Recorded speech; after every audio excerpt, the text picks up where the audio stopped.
Hi, I am Gianmark S. Madridejos, studying the degree or course of Bachelor of Science in Agricultural Education. My lecture for today is about transfer of learning. What is transfer of learning? Transfer of learning happens when learning in one context or with one set of materials affects performance in another context or with related materials. Transfer is a very significant concept in educational and learning theory because most of those concerned in education aim to achieve transfer. For examples, learning to use roller skates later helps a person to learn more quickly to ice skate.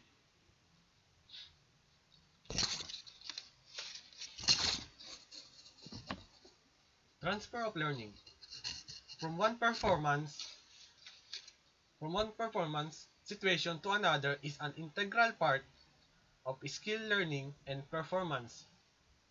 Again, the question is, what is transfer of learning? It is an influence of previous experience on performing a skill in a new context or new performance, learning new skill. And as a future educator or future teacher, you have a clear understanding of how best to teach your learners so that transfer of learning is facilitated. Let's move on. Let's proceed to the types of transfer.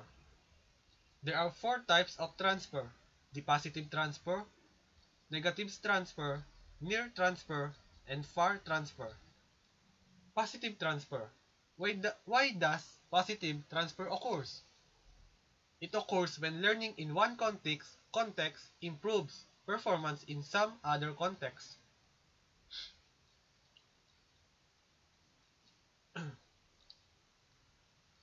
The two possible reasons of positive transfer is similarity between the components of two skills or two performance situations.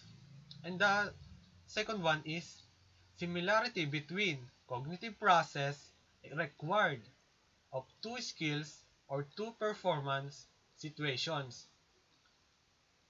For example, learning how to pass in a basketball helps to facilitate in netball.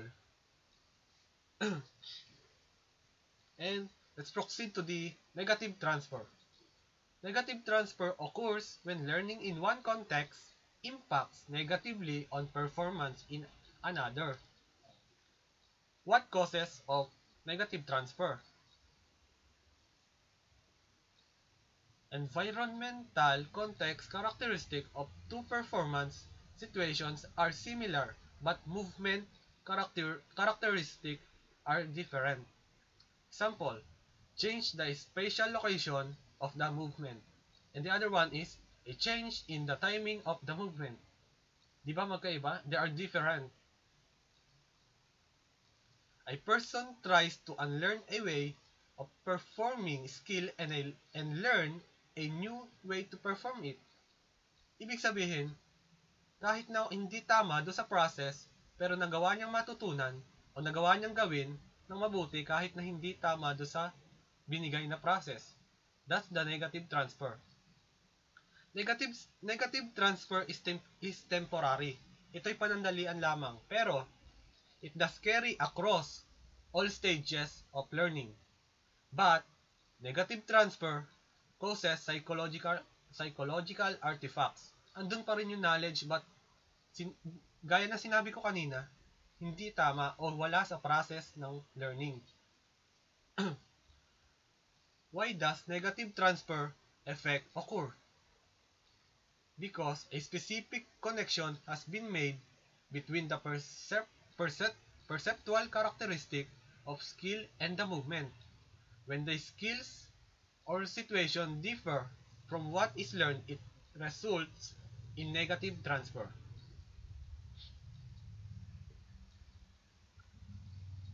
Example of negative transfer. Netball rule.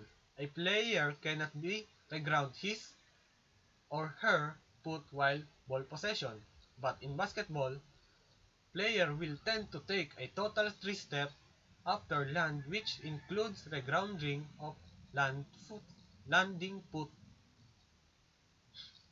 Ito pa isang problema sa negative transfer. It may be problematic in the beginning.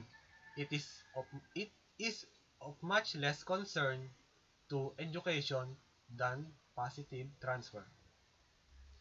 Negative transfer typically causes trouble. Why in the trouble only in the early stage of learning a new domain with experience? Learner connect or correct the effects of negative transfer. In my research, there are two types of transfer, additional types of transfer, the neutral and the bilateral transfer. Neutral transfer, also known as a zero transfer. For example, a football pass compared to basketball pass, it means that they are different, a very different. Malayong pinagkaiba nila dahil sa basketball, ginagamitan ng kamay para ipasa ang bola. Pero sa football, ginagamitan lamang ito ng paa at hindi ka pwedeng gumamit ng kamay upang ipasa. That is zero transfer. Walang similarity. In bilateral transfer, there are two types of bilateral transfer: symmetrical transfer and asymmetrical transfer. Why does bilateral transfer occur? Bilateral transfer occurs because important cognitive information was required from practice with one limb and transfer to another limb. That is cognitive explanation. Transfer of motor control program from practice limb to other, and that is motor control explanation. Let's move on to the far transfer and near transfer. Near transfer refers to transfer between very similar contexts. It also called a specific transfer. While far transfer refers to the between contexts that on appearance seem remote and alien to another. This is also called general transfer. Specific transfer versus general transfer.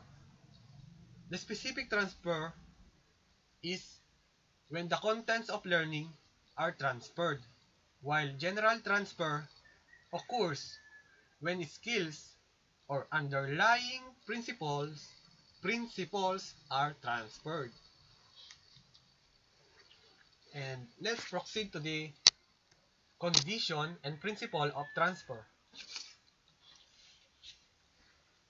Conditions, factors affecting transfer of learning. Similarity between two learning situations. Principle of transfer. The more similar the two situations are, the greater the chances that learning from one situation will transfer to other situation. And the implication is involves students in learning situations and tasks that are similar as possible to the situations where they would apply the task.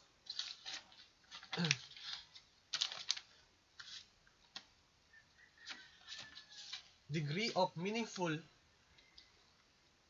relevance of learning. Principles of transfer. Meaningful learning leads to greater transfer than role learning. The implication: remember to provide opportunities for learners to link a new material that they learned in the past. Length of instructional time. The longer the time spent in instruction, the greater the probability of transfer. Implication: to ensure transfer, teach a few topics in depth rather than many topics tackled in shallow manner. Next one. Variety of learning experiences. Exposure to many and varied examples and opportunities for practice encourage transfer. Illustrate new concepts and principles with a variety of examples. Plan activities that allow your learners to practice their newly learn skills. Context for learners' experiences. Transfer of learning is most likely to happen when discovered that what they learned is applicable to various contexts. Implication: relate a topic in one subject to topics in another subject or disciplines. Relate it also in real-life situations. Focus on principles rather than tasks. Principle of transfer easier than facts. Zero in on principles related to each topic together with strategies based on those principles. And the last one is emphasis on metacognition.